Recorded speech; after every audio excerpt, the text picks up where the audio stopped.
ਕੀ ਚੀਜ਼ ਹੈਗੀ ਹੈ ਜੀ? ਦਾਲ ਦਾਲ ਹੈਗੀ ਹੈ। ਕਿਹੜੀ ਦਾਲ ਹੈ?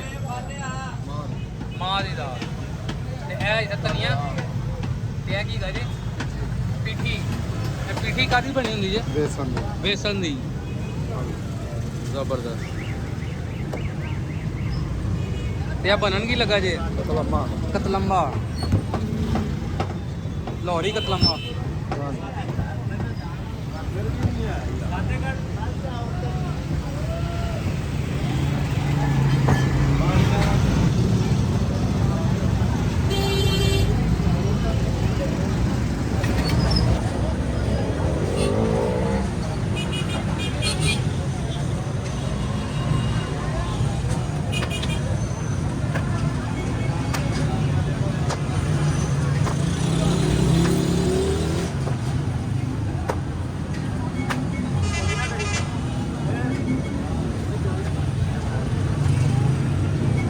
ਜਿਹੜਾ ਛੋਟਾ ਹੀ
ਵਾਲੇ ਲਿਆਂਦੇ ਉਹ ਤੇ ਜੀ ਤੋਂ ਬਿਰਿਆਨੀ ਲਿਆਂਦੇ ਆ ਪੂਰੀ ਦੇ ਮਸਲੇ ਨਹੀਂ ਆ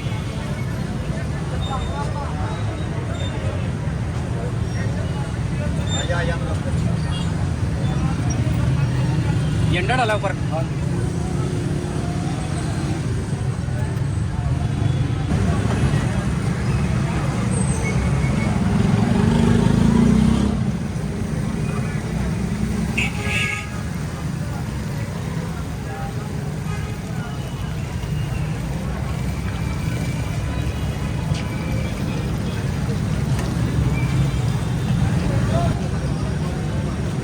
ये कितनी देर में तैयार हो जाता है?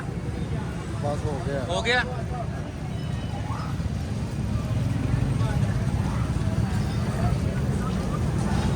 ये मेरा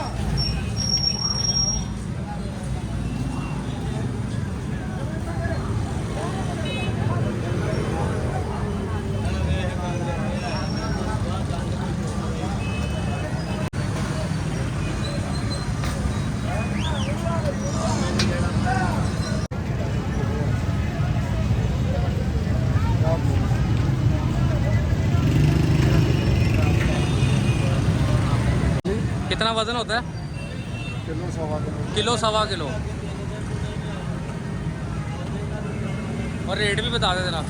600 600 रुपये रेट किलो। जबरदस्त।